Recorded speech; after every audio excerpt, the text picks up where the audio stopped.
Carl Jung discovered that you can see someone's true character by paying attention to just two things: not their words, not their achievements, not even their actions when people are watching. Jung found that two specific psychological reveals expose who someone really is beneath their mask, and most people give away these secrets without realizing it. Picture this moment. You're sitting across from someone you thought you knew, a colleague, a friend, maybe even your partner. They seem genuine, trustworthy, put together, but something feels off. You can't put your finger on it, but your instincts are telling you there's more beneath the surface. Jung spent decades studying what he called the persona, the mask we all wear to hide our true selves. But he discovered that no matter how carefully someone constructs their image, these two psychological tells always slip through. And once you know what to look for, you'll never be fooled by a false persona again. These aren't complex psychological tests. They're simple observations that reveal the deepest truths about human nature. And by the end of this journey, you'll not only be able to read others like an open book, but you'll understand yourself in ways you never thought possible. But here's what makes Jung's discovery so unsettling. These two reveals don't just expose other people's character, they force you to confront your own hidden nature. Jung wrote, "The most terrifying thing is to accept oneself completely." And these two psychological windows will show you parts of yourself you've been avoiding. Most people go through life believing they can judge character through surface behaviors. They look for confidence, kindness, success, or charisma. But Jung understood that these are all part of what I call the performance layer, the carefully constructed image we present to the world. The real person lives beneath this performance. And Jung discovered that no matter how skilled someone becomes at managing their image, two specific psychological patterns will always reveal their authentic nature. These patterns operate outside conscious control, which is why they're so reliable. Jung wrote, "Thinking is difficult, that's why most people judge. But judgment based on surface appearances is almost always wrong. True character assessment requires looking deeper into the unconscious patterns that people can't fake or manipulate." What Jung found was that character reveals itself not in what people choose to show you, but in what they can't help but reveal. These two psychological signatures emerge whenever someone's guard is down, their mask slips, or they're under any kind of pressure. Jung's first character reveal is what I call shadow mapping, discovering someone's true nature by observing who they judge most harshly. Jung wrote, "Until you make the unconscious conscious, it will direct your life, and you will call it fate." This unconscious direction shows up most clearly in our judgments of others. When someone criticizes another person with unusual intensity, they're not just making an observation, they're projecting their own disowned traits onto that person. Jung discovered that what we hate most in others is often what we've buried deepest in ourselves. He called this projection, the unconscious process of seeing our own rejected qualities in other people. The stronger the emotional reaction, the closer you're getting to their shadow. Let me show you how this works. Meet David, a successful architect who prides himself on his integrity.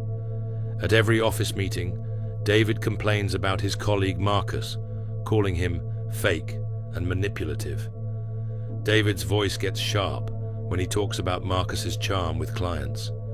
His jaw tightens when Marcus gets praise. But here's what Jung would see. David's intense reaction to Marcus isn't about Marcus at all. It's about a part of David that he's rejected. Deep down, David wishes he could be more charming, more socially skilled. But he's buried this desire because he believes it would make him fake. Jung wrote, "We cannot change anything until we accept it. Condemnation does not liberate, it oppresses." David's condemnation of Marcus is actually self-oppression. He's rejecting a part of himself that could serve him well. This is why shadow mapping works so reliably. When someone judges others harshly, They're always telling you something about their own internal conflicts. The traits they criticize most are often the ones they've pushed into their unconscious. If you've ever caught yourself judging someone and realized it revealed something about you, comment, "I see my shadow in my judgments." But shadow projection isn't always negative. Jung discovered that we also project positive qualities we're afraid to claim. When someone consistently puts others on pedestals, calling them so talented or so confident, they're often projecting abilities they possess but don't acknowledge in themselves. The key is to watch for emotional intensity. When someone's reaction to another person is disproportionate, whether negative or positive, you're seeing their shadow in action. This reveals not just what they've rejected in themselves, but also what they secretly long to express. Jung's second character reveal is what I call mask maintenance, observing how someone behaves when their carefully constructed image is threatened. Jung wrote, "The privilege of a lifetime is to become who you truly are." But most people spend enormous energy maintaining who they think they should be. This maintenance requires constant effort, and Jung discovered that when someone's persona is challenged, when their mask slips or their image is questioned, their authentic character emerges in that moment of vulnerability. Here's how to spot it. Watch what happens when someone faces unexpected criticism, when their competence is questioned, or when they're caught in a mistake. Do they become defensive? Do they attack back? Do they deflect blame? Or do they pause, reflect, and respond authentically? Let me illustrate with Sarah's story. Sarah is a marketing director, known for her calm professionalism. She's built her career on being the unflappable one, the person who never loses her cool under pressure. But during a high-stakes client meeting, the client criticized her team's strategy, questioning Sarah's judgment. In that moment, Sarah's persona cracked. Her voice became sharp, her posture rigid. She interrupted the client, deflected blame to her team, and made subtle digs at the client's previous decisions.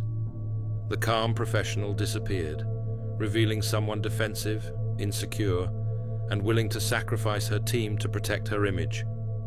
Jung would say this moment revealed Sarah's authentic character more than years of professional interaction. Under pressure, when her carefully maintained image was threatened, her true patterns emerged. Jung wrote, "The foundation of all mental illness is the unwillingness to experience legitimate suffering." Sarah's unwillingness to experience the discomfort of being criticized forced her into defensive patterns that revealed her character. But here's where this gets powerful for character assessment. These persona breakdowns don't just happen during major crises. They occur in small moments throughout everyday interactions. When someone's phone dies and they can't check social media. When they're kept waiting longer than expected. When someone doesn't laugh at their joke. Watch for micro-expressions, tone changes, body language shifts. These tiny moments when the mask slips reveal more about someone's character than hours of casual conversation. Jung understood that authentic character isn't what someone chooses to show you when they're prepared. It's what emerges when they're unprepared, unguarded, or under pressure. The most integrated people, those Jung would call individuated, show consistency between their persona and their authentic responses. Their public image and private reactions align because they've done the work of accepting themselves completely. Now that you understand Jung's two character reveals, let's explore why they work so reliably from a psychological perspective. Jung spent his career studying what he called the architecture of the psyche, how the mind organizes itself to navigate reality while protecting the ego. Jung wrote, "The meeting of two personalities is like the contact of two chemical substances. If there is any reaction, both are transformed. But before transformation can occur, we must understand the chemical composition of each personality, their authentic character beneath the social performance. The reason shadow projection reveals character so accurately is because our unconscious mind can't distinguish between self and other when it comes to rejected material.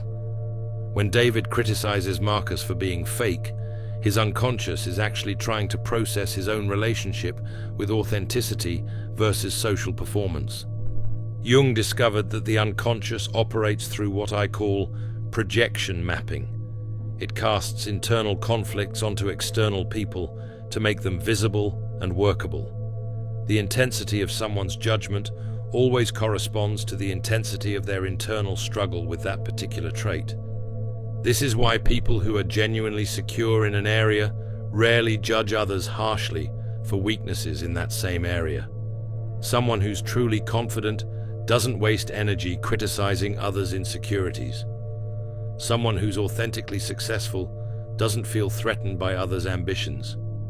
Jung wrote, "Loneliness does not come from having no people about one, but from being unable to communicate the things that seem important to oneself."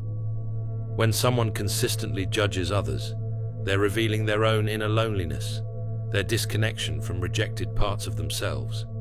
The second reveal, persona breakdown, works because maintaining a false image requires enormous psychological energy.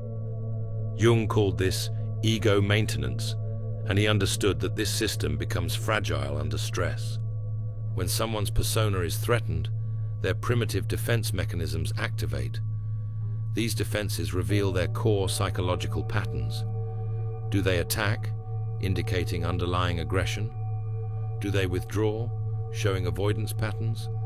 Do they deflect, revealing dishonesty tendencies? Or do they integrate, demonstrating psychological maturity?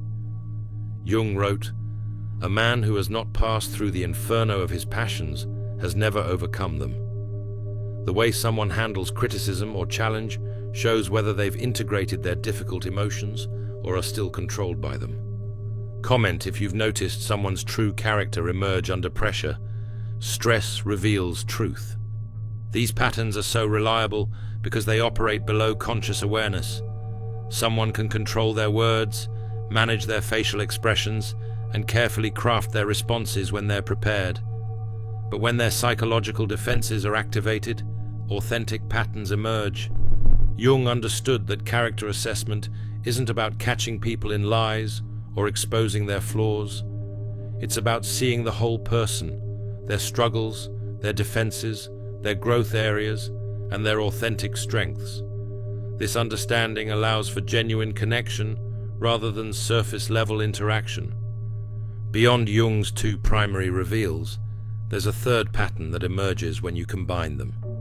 What I call the integration test, observing how someone handles their own shadow material when it's reflected back to them. This is the ultimate character assessment because it shows whether someone is capable of growth or trapped in unconscious patterns. Jung wrote, "One does not become enlightened by imagining figures of light, but by making the darkness conscious."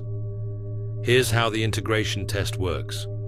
When you notice someone projecting their shadow onto others, gently reflect it back to them, not accusingly, but curiously. "I noticed you seem really bothered by people who show off. Have you ever felt like you wanted to show off but held yourself back?" Watch what happens. This moment reveals more about their character than months of observation because it tests their relationship with their own unconscious material. Let me show you this in action through two different responses. Remember David, who judges Marcus for being fake. When asked if he ever wishes he could be more socially skilled, David might respond in one of two ways. Response 1, the defensive pattern. "Are you saying I'm fake like Marcus? That's ridiculous. I'm authentic, unlike him. I don't need to manipulate people to get ahead." This response shows David is deeply defended against his shadow. His character is rigid, his growth potential limited by his inability to acknowledge his own complexity. Response 2, the integrative pattern. "Actually, yeah. Sometimes I do wish I was better with people. I admire Marcus's social skills, even though his approach bothers me. Maybe I'm jealous of something I wish I had." This response shows David can hold paradox, being bothered by something while also recognizing his own relationship to it. Jung wrote, "The most intense conflicts, if overcome, leave behind a sense of security and calm that is not easily disturbed." People who can integrate feedback about their shadow show this quality. They become stronger through self-awareness rather than weaker. The integration test reveals 3 distinct character types that Jung identified. The unconscious type remains completely unaware of their projections and becomes defensive when confronted with them. They lack self-reflection and are often surprised by others' reactions to them. The aware but defended type recognizes their projections intellectually but can't integrate them emotionally. They might say, "I know I judge people," but they can't explore why or what it reveals about them. The integrated type can observe their projections with curiosity, learn from them, and use them as information about their own growth areas. Jung called these individuals conscious, not perfect, but awake to their own psychological patterns. If you've learned to see your judgments as information about yourself, comment, "My projections became my teachers." This integration capacity predicts how someone will handle conflict, growth, criticism, and intimacy in relationships. People who can't integrate their shadow material will repeat the same patterns indefinitely, blaming external circumstances for internal struggles. But those who can work with their projections consciously become what Jung called individuated, authentic, self-aware, and capable of genuine connection with others. Now that you understand Jung's character assessment framework, let's explore how to apply it in real-world situations. But first, a crucial warning. Jung wrote, "Where love reigns, there is no will to power, and where the will to power is paramount, love is lacking." Use these insights to understand and connect, not to manipulate or control. Character assessment should serve compassion, not domination. Here's how to apply shadow mapping in different contexts. In romantic relationships, listen to how your partner talks about their exes, their co-workers, or people they dislike. Are they consistently bothered by selfish people? This might reveal their own struggle with healthy self-advocacy. Do they criticize needy people? They might be denying their own need for connection. But use this information to understand and support them, not to attack them. If you notice your partner projecting, you might say, "It sounds like that person's neediness really bothers you. Do you ever feel like you can't express your own needs?" This creates space for deeper intimacy. In professional settings, observe how colleagues handle feedback, criticism, or challenges to their ideas. Do they become defensive, deflect blame, or attack the messenger? Or do they pause, consider, and respond thoughtfully? This reveals their capacity for growth, collaboration, and leadership under pressure. Jung wrote, "The shoe that fits one person pinches another. There is no recipe for living that suits all cases." Understanding someone's character patterns helps you communicate in ways that fit their psychological structure. For parenting, these insights are invaluable. When your teenager complains that their friends are fake or attention-seeking, help them explore what this reveals about their own struggles with authenticity and social belonging. This builds self-awareness instead of judgment. But remember, character assessment is a two-way mirror. Jung wrote, "Everyone you meet knows something you don't know but need to know. Learn from them. Every judgment you make, every reaction you have to someone else's behavior reveals something about your own psychological patterns." Here's a practical exercise. For the next week, keep a shadow journal. When someone irritates you, write down exactly what bothers you about them. Then ask yourself, where might this trait exist in me? What am I afraid of about this quality? Don't judge yourself for what you find.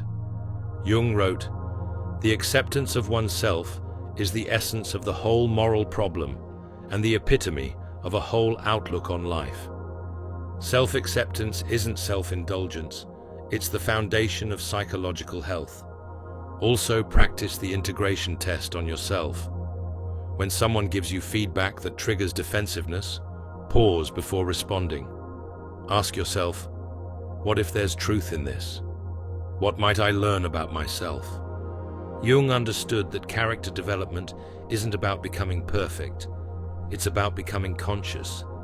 The goal isn't to eliminate your shadow, but to work with it consciously rather than being controlled by it unconsciously. Comment if you're ready to start seeing your reactions as information about yourself. I choose conscious self-discovery. Before we go deeper, we must address the shadow side of character assessment itself. Jung wrote, "The healthy man does not torture others. Generally, it is the tortured who turn into torturers." The ability to read character can become its own form of psychological torture if misused.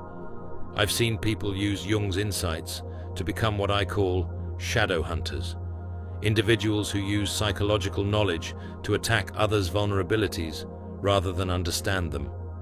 This represents a complete perversion of Jung's work. Jung warned about this danger. People will do anything, no matter how absurd, in order to avoid facing their own soul. Sometimes people become obsessed with analyzing others precisely to avoid looking at themselves. Here are the warning signs that you're misusing character assessment. You feel superior when you figure someone out.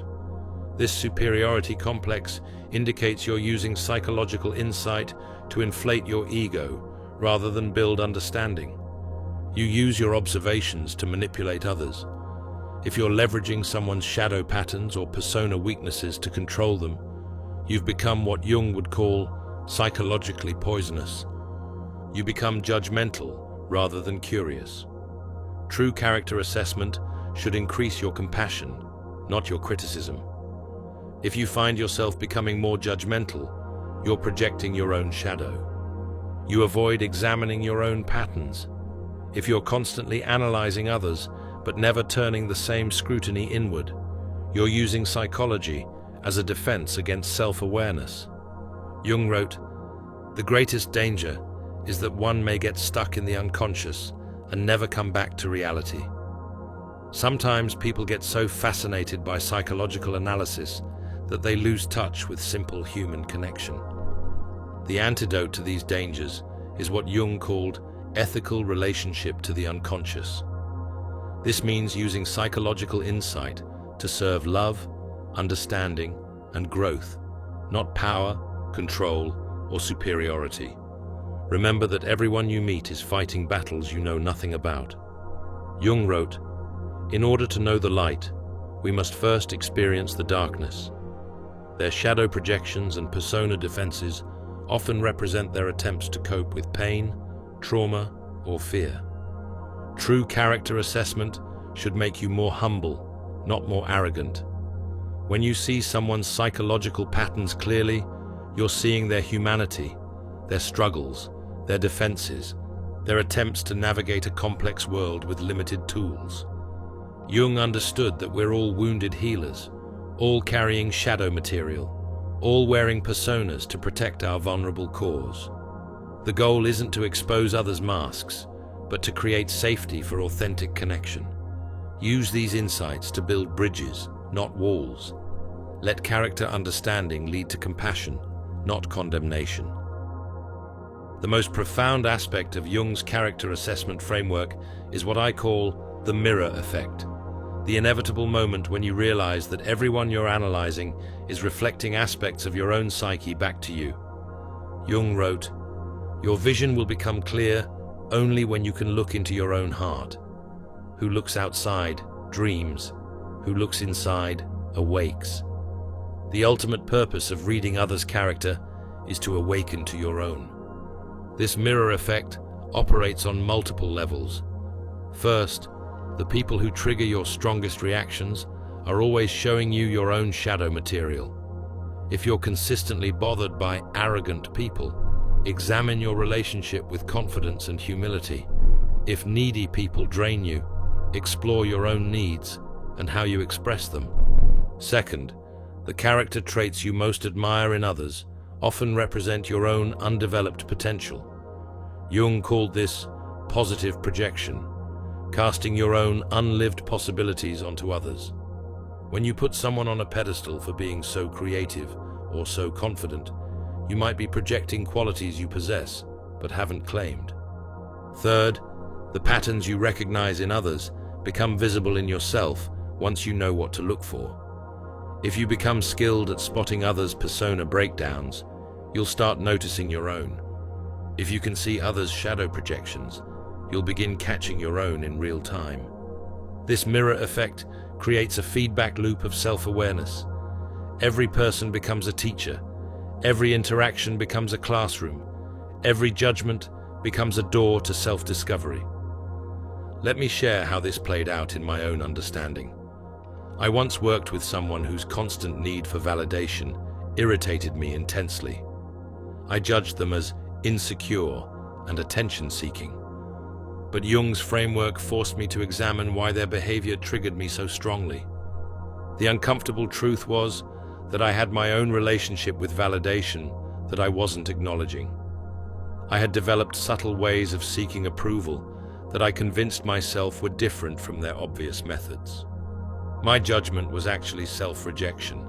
I was criticizing in them what I couldn't accept in myself. Jung wrote, "We are not what happened to us. We are what we wish to become." The mirror effect shows us not just what we've been, but what we're capable of becoming. Every character trait you can recognize in others exists as potential within yourself. This doesn't mean everyone will develop every trait. Jung believed in individual differences and unique psychological types. But it means that understanding others' psychological patterns gives you a map of human possibility, including your own unexplored territories. The mirror effect also explains why certain people feel familiar even when you've just met them. Jung called this recognition of the archetypal, seeing universal human patterns that resonate with your own psychological structure. As you develop skill with Jung's character assessment framework, you begin to embody what he called the conscious individual, someone who sees clearly without judgment, understands deeply without manipulation, and connects authentically without losing themselves. Jung wrote, "Individuality is the opposite of being a member of a group, an institution, a race, or a nation. The conscious individual thinks independently, feels authentically, and relates genuinely rather than conforming to collective patterns. This consciousness has several distinguishing characteristics. You see people's shadow projections with compassion rather than superiority. You understand that their judgments reveal their struggles, not their moral failures.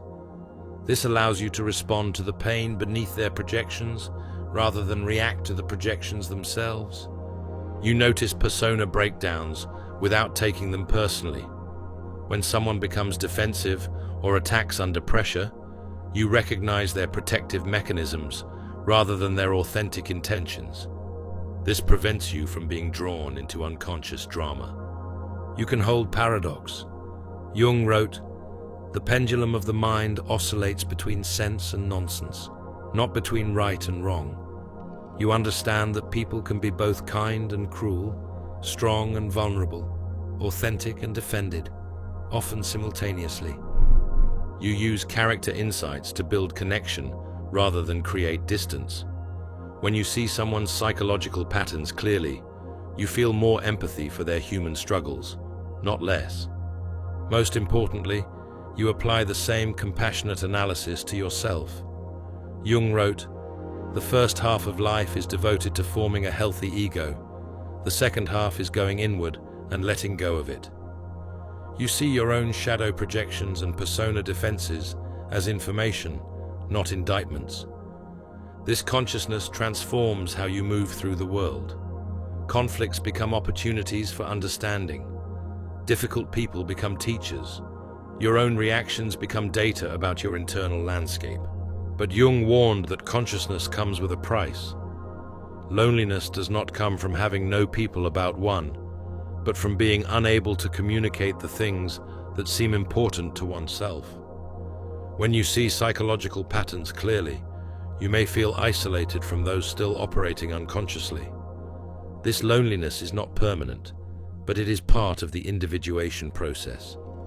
You're transitioning from unconscious belonging to conscious connection. The old ways of relating, through shared judgments, collective personas, or mutual projections, no longer satisfy you. But deeper connections become possible when you can see and accept both your own and others' psychological complexity. You can form relationships based on authentic understanding rather than idealized projections. Jung wrote, "The creation of something new is not accomplished by the intellect, but by the play instinct acting from inner necessity." Conscious relationships feel playful rather than heavy, creative rather than repetitive, alive rather than scripted. The ultimate goal of understanding Jung's character assessment framework isn't to become a master analyzer of human nature, it's to become more fully human yourself. Jung wrote, "Man's task is to become conscious of the contents that press upward from the unconscious." As you practice observing shadow projections and persona breakdowns in others, you inevitably become aware of these same patterns in yourself. This awareness creates choice. You can respond consciously rather than react unconsciously. Integration happens gradually through small moments of catching yourself projecting, noticing your persona defenses, and choosing authentic response over automatic reaction. Jung wrote, "We don't really heal anything, we simply let it go." Letting go of unconscious patterns allows your authentic character to emerge. This process isn't comfortable. Jung warned, "There is no coming to consciousness without pain." Seeing your own psychological patterns clearly means confronting aspects of yourself you've avoided. But this discomfort is productive pain. It leads to growth rather than stagnation. The integration process follows predictable stages. First, you become aware of patterns in others while remaining blind to your own. You can spot everyone else's projections, but not your own. Second, you begin recognizing your own patterns intellectually, but still get caught in them emotionally. You might think, "I'm projecting right now," while still feeling completely justified in your judgment. Third, you develop the ability to catch yourself in real time and choose different responses. This creates space between trigger and reaction, allowing for conscious choice. Fourth, you begin responding to others' unconscious patterns with consciousness rather than unconsciousness. Instead of getting defensive when someone projects onto you, you can see their struggle and respond with appropriate boundaries and compassion. Finally, you embody what Jung called the transcendent function, the ability to hold opposing psychological forces in creative tension until something new emerges. You become comfortable with paradox, uncertainty, and complexity. Jung wrote, "The difference between a good life and a bad life is how well you walk through the fire." The fire is the inevitable conflicts, projections, and persona breakdowns that characterize human relationships. Learning to walk through these experiences consciously transforms them from destructive forces into opportunities for growth. This transformation doesn't happen overnight, and it's never complete. Consciousness is a practice, not a destination. But each moment of awareness, each choice to respond rather than react, each decision to see clearly rather than judge harshly, moves you closer to authentic selfhood. As you embody Jung's insights about character and consciousness, something remarkable happens. Your awareness creates ripples that affect everyone around you. Jung wrote, "The meeting of two personalities is like the contact of two chemical substances. If there is any reaction, both are transformed." When you stop participating in unconscious patterns, when you don't take the bait of others' projections or react defensively to persona breakdowns, you create space for new kinds of interaction. People sense this shift, even if they can't articulate it. They might say you seem different, or calmer, or more real. What they're sensing is your decreased reactivity to their unconscious material. You're no longer feeding their projections or reinforcing their defenses. This creates what I call consciousness contagion. Your awareness invites others into greater awareness, not through preaching or teaching, but through embodiment. Jung wrote, "You are what you do, not what you say you'll do."